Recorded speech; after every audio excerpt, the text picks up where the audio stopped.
I could sing you other train songs where he's running behind time and he goes charging up the track to crash into a rock and things like. Well, the FFV is a good example.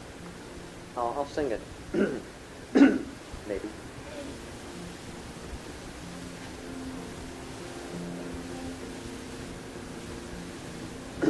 Well, maybe I will. Somewhere. Along, home.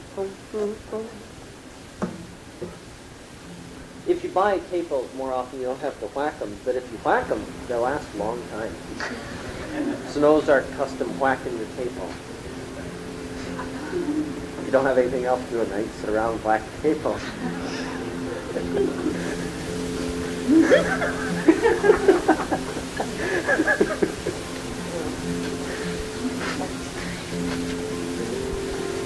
Along come the FFV, the swiftest on the line, running on that Sino road, 20 minutes behind, running into Seville headquarters on the line, receiving their strict orders from the station just behind.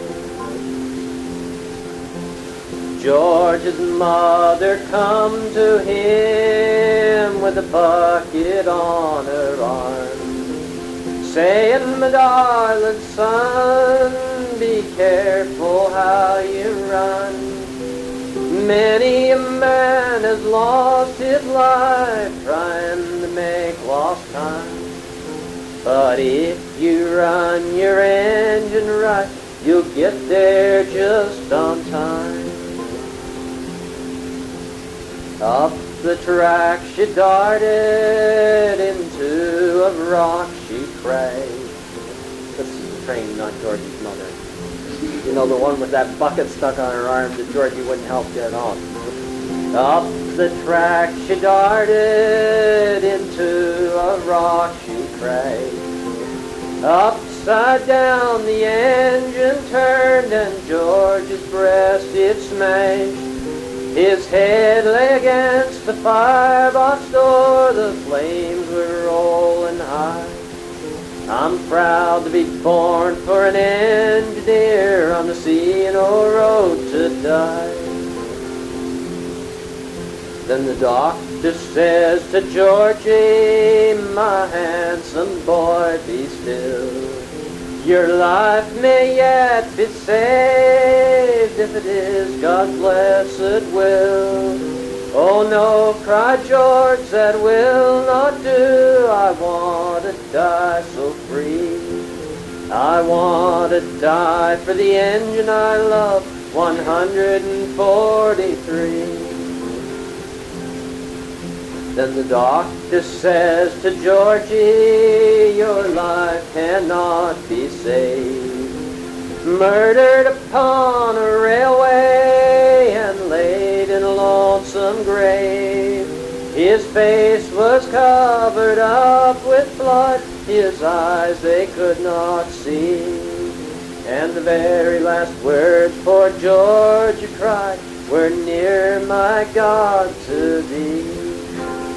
See, it's got it all in it, you know. It's just got dedication, the importance of the work that the person did, and God comes through in the last verse. So, and well, that's I think a Carter family song. They were big on that. What time do we go to? 3:30.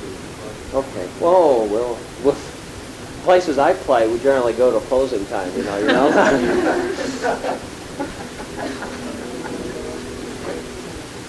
Okay, if I was on some foggy mountain top, I'd sail away to the west. I'd sail all around this whole wide world, to the land I love the best. Yo-da-lo-doo, oh-da-lady, oh-da-lo-doo, oh-da-lady, oh-lady.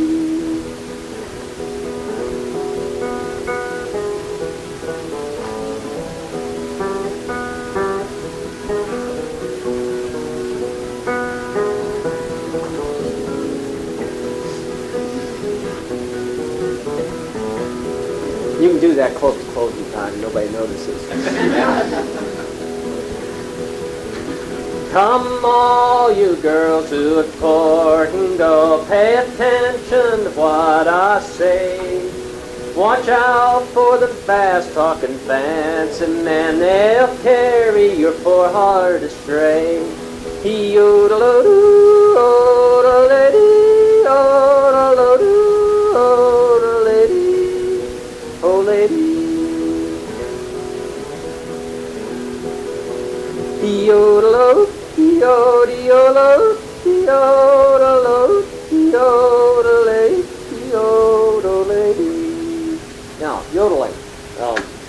I don't think people sat up on the hilltops and yodeled either. It's hard to do, and your voice has to be right. You practice it. Now, maybe that's what you do on the way down to the milk barn. You find out if you can yodel that day, because there are a lot of days you go, yodel-o! And that's it. You say, well, this isn't the day.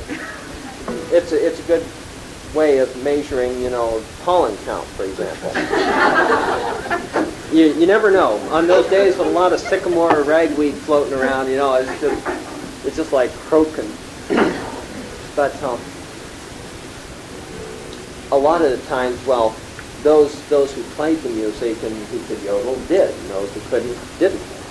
And those who were lacking nerve or whatever it was in that particular day didn't yodel. But I don't think yodeling is very important, and that's good because I don't yodel very well.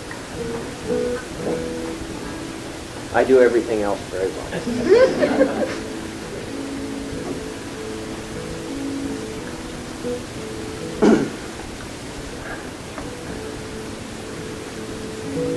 What song do you play when you with nobody around?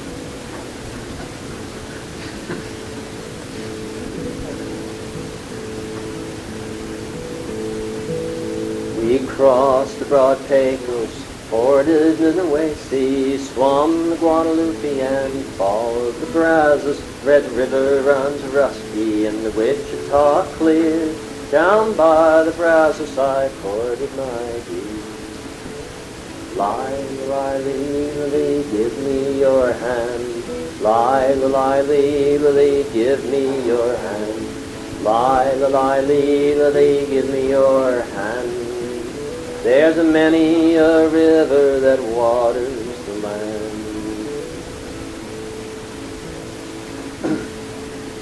The broad Angelina flows glossy and gliding, crooked Colorado flows weaving and winding. The broad San Antonio it courses the plain, but we never will walk by the Brazos again.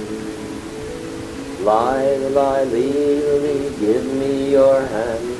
Lie-la-lie-lee-lee, give me your hand. Lie-la-lie-lee-lee, give me your hand. There's a many a river that waters the land.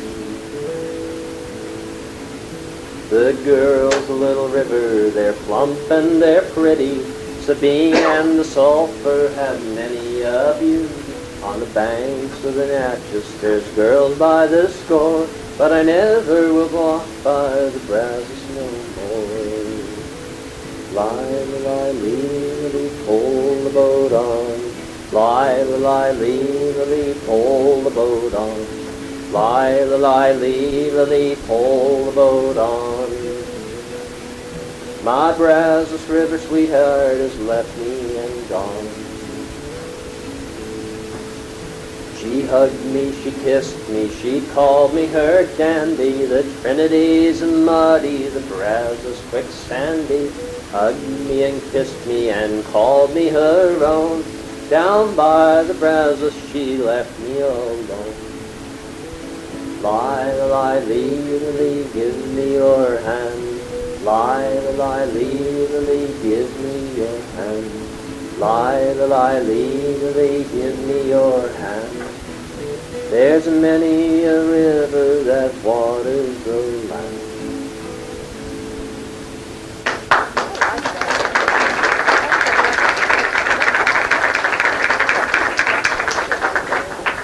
I guess in the original collections of that, Vance Randolph got it once, and Matt Cutter got it once here in the Ozarks, and they hadn't found it anywhere else. It's a very nice song, but the word choice and everything, I can't see that as one that weathers very well in tradition. You begin to muddle out all the names of the rivers. Just as in singing it, I reversed a couple of the verses. But that's all right. If you're doing folk music, you can do it. That's why I didn't practice the songs I was going to sing. Sometimes they come out, sometimes they don't. But if they don't, you don't. Just put any old word in there that kind of fills it, or hum or something, or you get through in some way.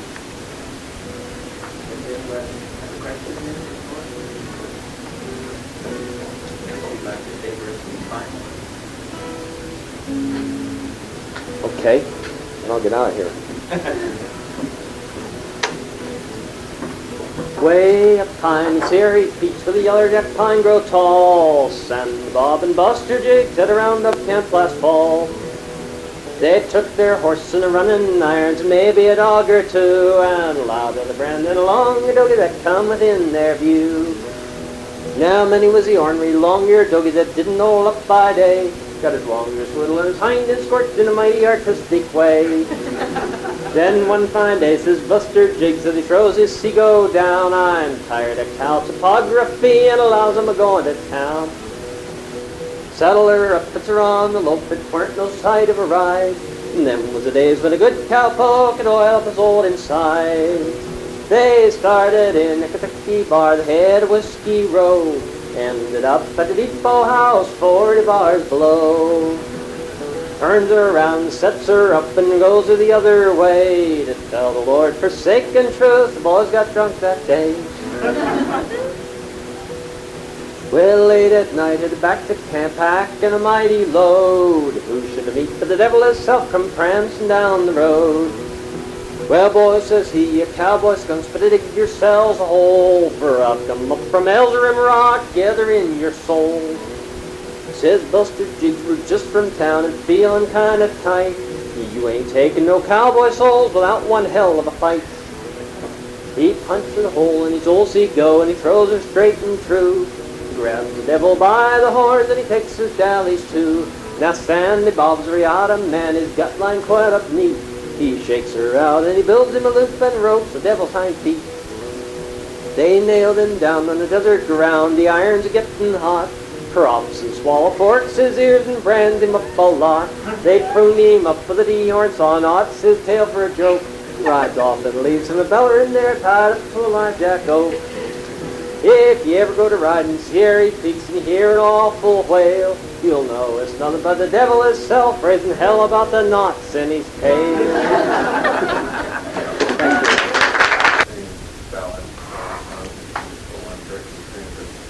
Weren't most of these songs, Ozarks and otherwise, intended for a number of people, you know, it's all about the golf or the community and things? I'm sure there was a lot of this, a lot of the religious songs, which were undoubtedly a very important component of the songs here. I think the ballad singing, like maybe Max was doing, like I'm doing, was a minimal part of Ozark folk music.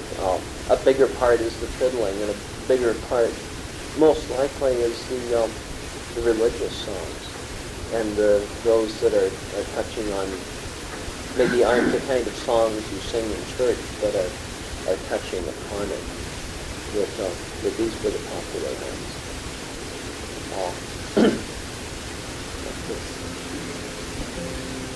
You think I'm going to sing, well, the circle be unbroken, but I'm not.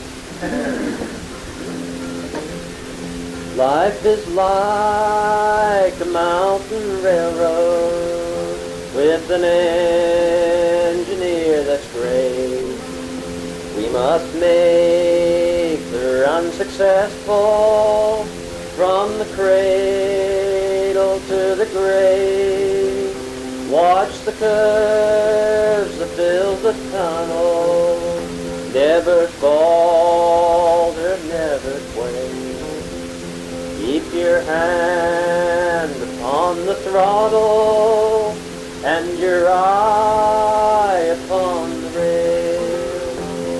Blessed Savior, thou wilt guide us till we reach that blissful shore where the angels wait to join us in thy grace forevermore. Where did you know it from? Mm-hmm. In church? Mm-hmm. It's still, you hear it a lot. Here in the Ozarks, you know, I'll sing it to people and they say, well, we sing it in church. Still. It could well be. I remember I had the record at home with that on it, and I looked at the Rogers. Did he do that or wait for it? I suppose it could have been either of them, but it's still sung a lot in church, and you know, it's not what many people would associate with church music. And you'll hear it on some of the. I'm not sure they're still on, but there used to be a church program from KBHM in Branson on Sunday mornings that they do guitar stuff, and it's really neat. It's Pentecost or something. I can't stand the message, but the music is fine. And I think it used to come on at 8:30 on Sunday mornings. I used to drive down that way a lot on Sunday mornings when I had a car that had a radio. And I'd listen to them before the message came on. The message came on 15 minutes later. I'd listen to it occasionally. It's hard to distinguish the message from static, so I generally turned it off. But the music was pretty good.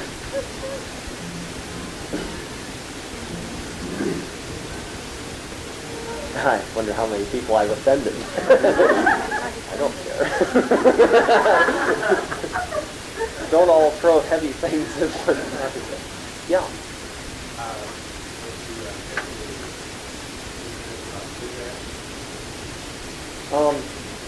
Where's that? Yeah, it's pretty late. That, well, bluegrass. All right. There are a few things I've noticed about music and the way you play it. You see, this is a capo. The further up you move it, the higher your notes. Like here, I'm playing there. Well, if I move it up here, I'm playing there. That makes your voice higher and higher and higher. Bluegrass is played way up where you're singing almost in a falsetto. And as you go from folk to country, you have to go up a little bit. And as you go from country to bluegrass, you have to go up further, forcing the voice up higher, giving it a more nasal twang. And bluegrass is generally played so fast, it takes a pretty decent musician to be able to play it. I can't play it. And I think that, well, a lot of the bluegrass has come from country music and from performers. And there are some people that play with some really nice stuff. And they've taken many pretty much traditional things and are playing it. But as for finding the guy out on the front porch in the Ozarks playing a bluegrass type stuff, I don't see it at all. I think it's he's singing lower down than the guy that's doing that. More violin. Well, the bluegrass generally, if you're really going to do it, it takes a group. Now, they used to have a thing in Ozarks.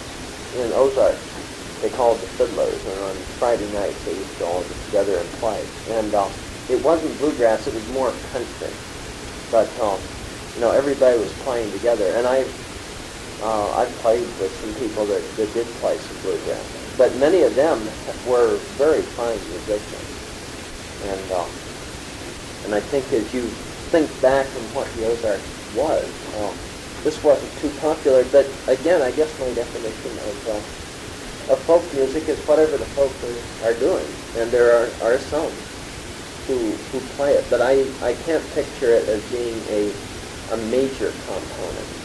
And I think that a lot of folk music here in the Ozarks wasn't really that major a component of the culture. You knew a few songs and you sang them at night to get the kids to sleep, and maybe just sort of passing them on. But there were some people who did a lot of singing, and traveled around, and they could always get room and board with the instrument, and you can today out in the hills. You know, if times are bad, I can always get enough people with this out there, just wandering around visiting with people. You can in many ways. So I think that, sometimes it seems we think of the Ozarks and we see silver dollar cities and we see things like this, and we get the picture that the Ozarks was just this big crafts area. Everybody had a craft, or 3 or 4.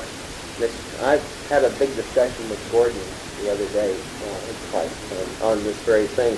And everybody sat out on the front porch twiddling funny-looking old men with hillbilly hats on, or something like this. And that those who weren't doing that were out making dulcimers.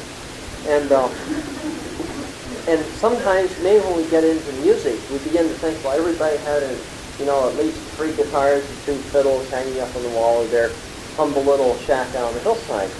And I don't think it's that way at all. These are people that are working. I don't think the crafts have ever been a super big thing. There have been craftsmen here, yes.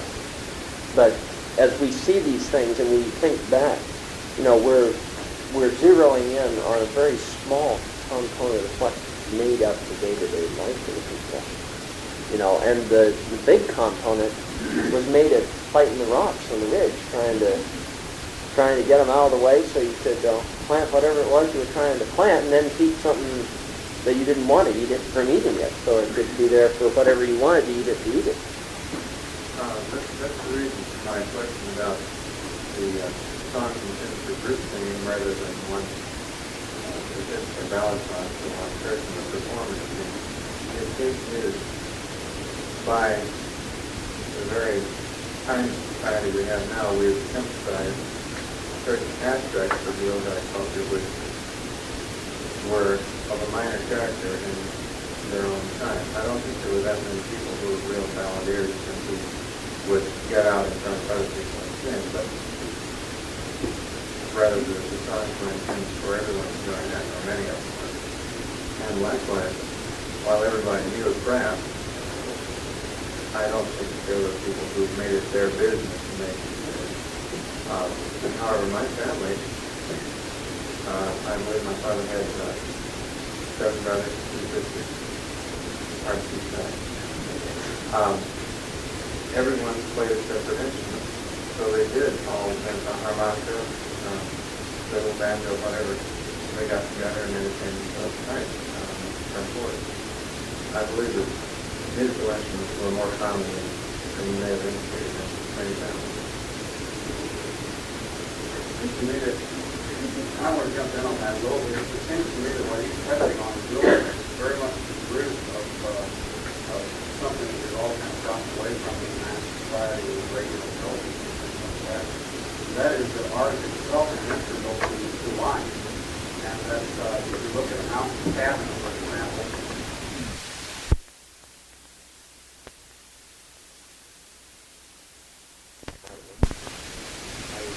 lived for a while in a town called Wyoming, 30 miles from there. And I was really impressed when I first went there because I stopped at the gas station one night. There were about 7 people sitting around playing music. I thought, oh, wow! And a lot of people there did play something. But mostly, there weren't there weren't professional musicians sitting around making a living, because everybody had to make a living basically from the land. And everybody was sort of a jack of all trades. There were a few people that did play some good music. I'm not really sure, though, how much, getting back to your comment, how much art and how much concern with aesthetics there was with the people. If you, to me, most of the Ozark houses are not very aesthetically pleasing. The typical Ozark house needs paint, the roof is in bad shape, and it's got a pile of junk and old cars in the front yard. That is the typical Ozark house, and that, to me, When I first came back here, I had, with my wife at the time, we had some big discussions of why were the people so sloppy and they left all these old cars sitting around. If they just picked up the tin cans and the broken bottles and the old cars in the front yard, the places would look nicer. Why was it done like this? And I think a lot of it is you do things that way if you're just barely making the existence. Many of the people with the long hair and the beards are present company excluded. Present company excluded. You're safe. Are going back to the land in places like this, and many of them have had quite an exposure to aesthetics. But those that are making it, where they're really making it on the land, you go to their place and it is pretty bare bones. And they've got an old junk car out the yard. They have made it because they are, I think, getting down to the bare essentials. It's only when you begin to have enough to eat that you begin to get into the aesthetics. I think first you take care of the belly and then you take care of the eye. Now, I would agree with you. I totally agree with the eye. When you mentioned junk cars and things like that, you're bringing the 20th century.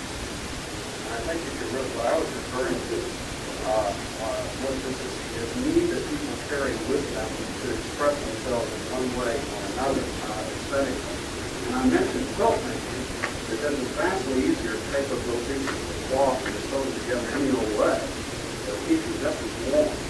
But wedding ring patterns that take years of training to do just don't evolve back.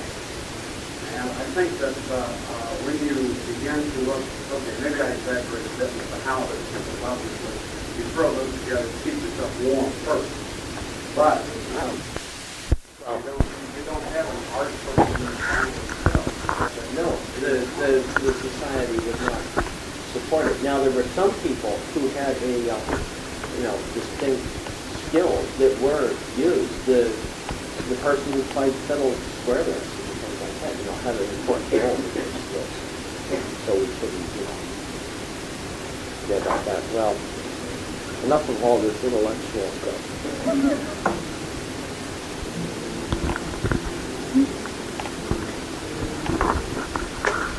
Very practical people, but still,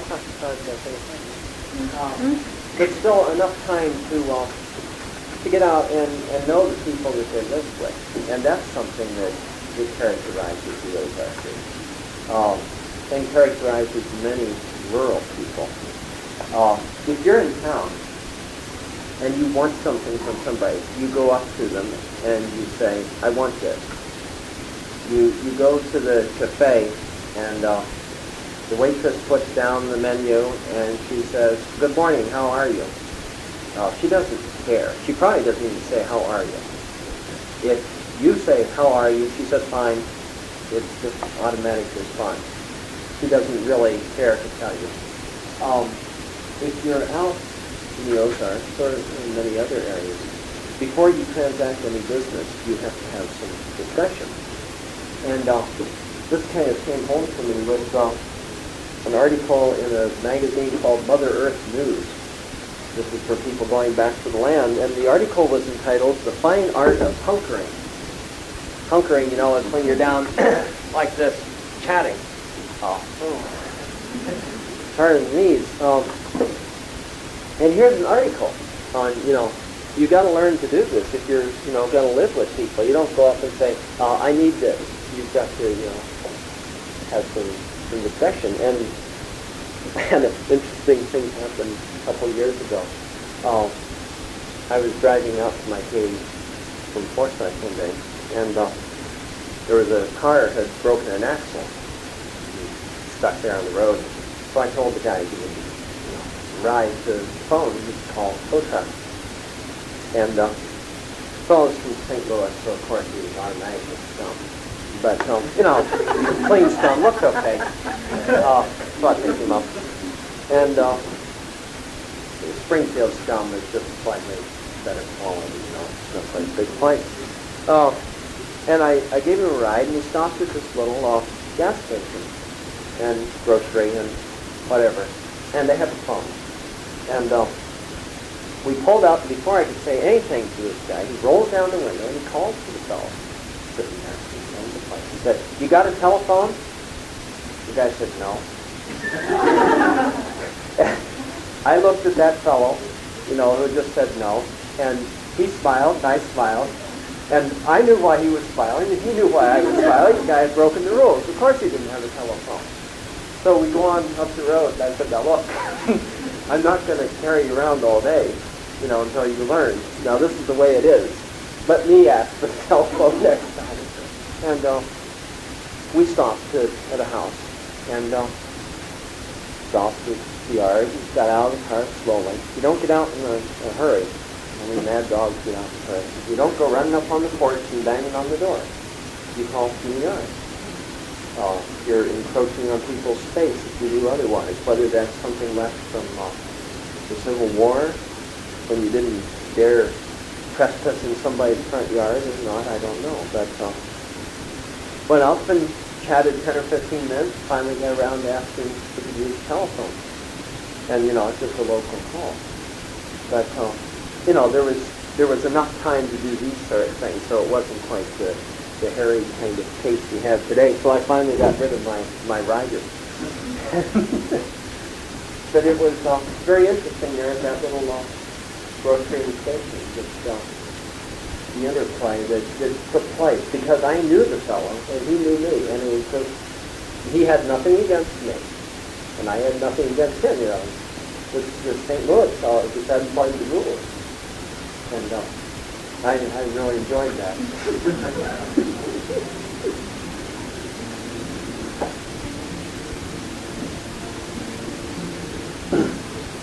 We sometimes tend to think of folk music as being a static thing. We're saying old songs. It's an ongoing thing. And people write stuff every day that ultimately will be around. And they write stuff that ultimately won't.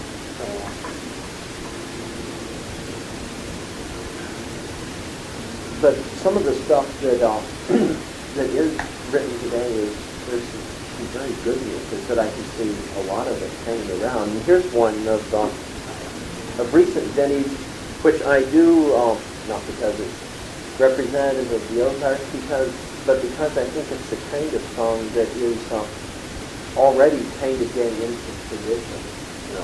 I'll play it, and many of you know it, and it'll be around a long time.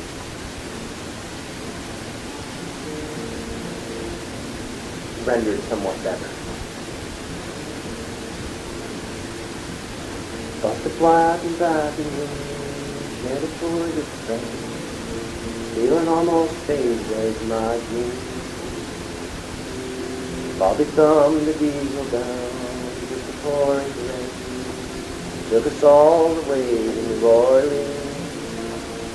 I pulled my harpoon out of a dirty red can, blowing soft for Bobby sang blue. With those windshield wipers flapping time, Bobby clapping hands to find me, sung up every song that's driving blue. Freedom's just another word for nothing left to lose.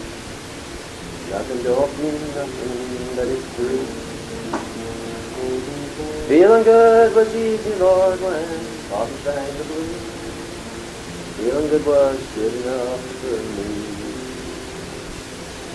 Good enough for me and Bobby to be. From the coal fields of Kentucky to the California sun, Bobby shared the secrets of my soul. Standing night beside me, Lord, do everything I've done. Every night she kept me from the cold. But then somewhere near Salinas, Lord, I left her away, searching for the home she thought she'd find. I'd give all of my tomorrow for things yesterday. Old Bobby's body is mine.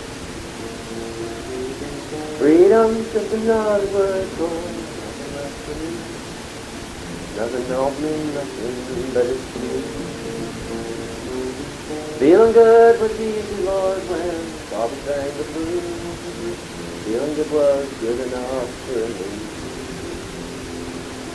Good enough for me and Bobby is too. Good enough for me and Bobby is too.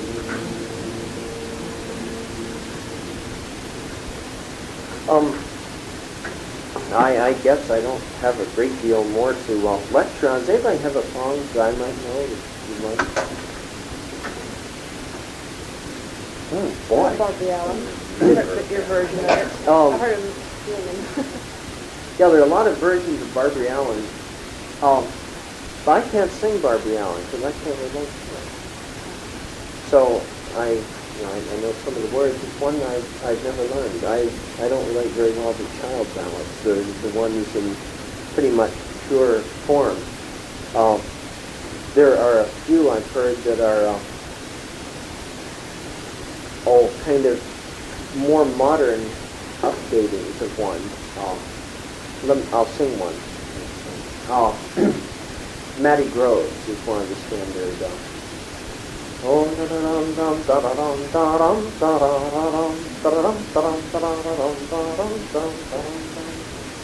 forth. Here's one that's I think somebody else couldn't stand quite the old style and more modernized it a little bit.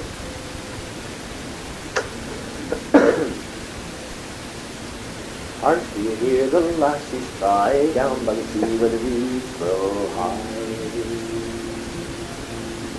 Crying o'er the bones of a man who's dead, who last night slept in my own bed. I come home quite suddenly, lying in the bed where I ought to be. Well, it's how do you like my feather bed, and how will you like your being dead? He drew a knife and sprang to the floor. I stabbed him and he sprang no more. I killed him with my bloody knife, and now until my unto wife. Hark ye hear the lassies cry down by the sea where the deeps grow high.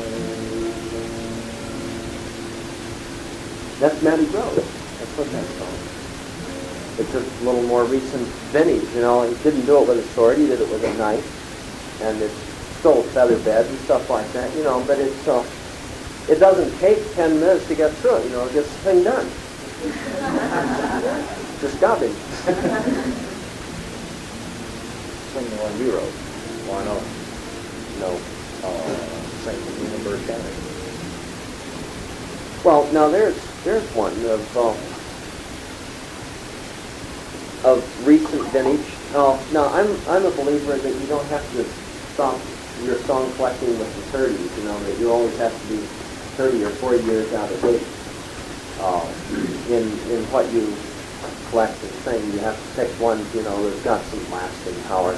So you don't waste your time getting all these random songs the way they want. But here's one I think I like it.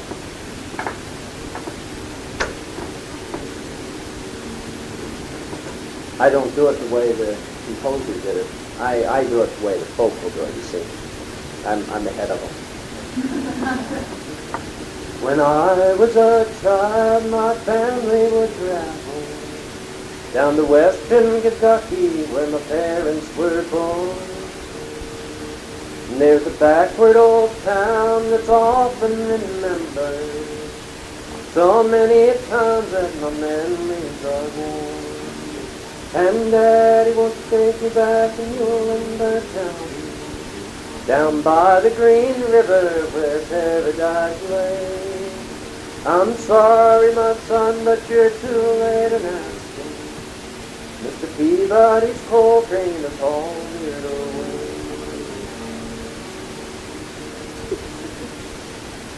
Sometimes we float right down the Green River to the abandoned old prison down by Andre Hill, where the air smelled like snakes and we shoot with our pistols, but empty pop bottles is all we would kill.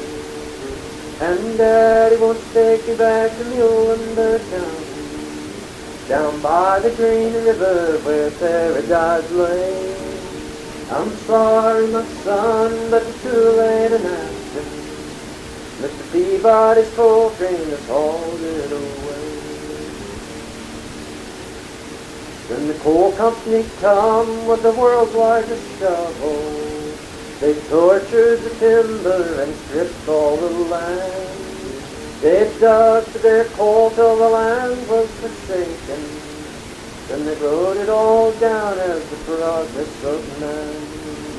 And Daddy wants to take me back to Muhlenberg County, down by the Green River where paradise lay. I'm sorry, my son, but you're too late in asking. Mr. Peabody's coal train is on it away. When the die lets my axe flow down the Green River, let my soul roll on up to that Rochester dam. I'll be halfway to heaven with paradise awaiting, just 5 miles away from wherever I am. And Daddy wants to take me back to Muhlenberg County, down by the Green River where paradise lay.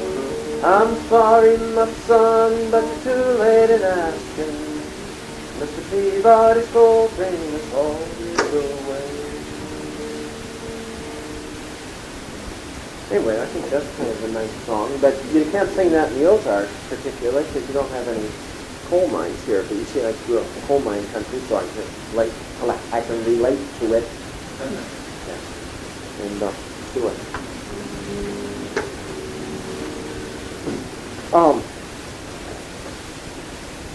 You know, I've been doing some plumbing the past few days, working on a field house I have down at the city. And I bought an elbow, half-inch galvanized elbow the other day, and I got all the way out there and went to put it on, and I found that they had not put any threads on it. They're at the factory. And I got to thinking about the quality of workmanship and things and how it's just gone to pot. And then I got to thinking about the work ethic and things. And I'm going to sing a song that I think relates to past outlooks on work. And, all right, listen to it and see if you think that's the way it might be today.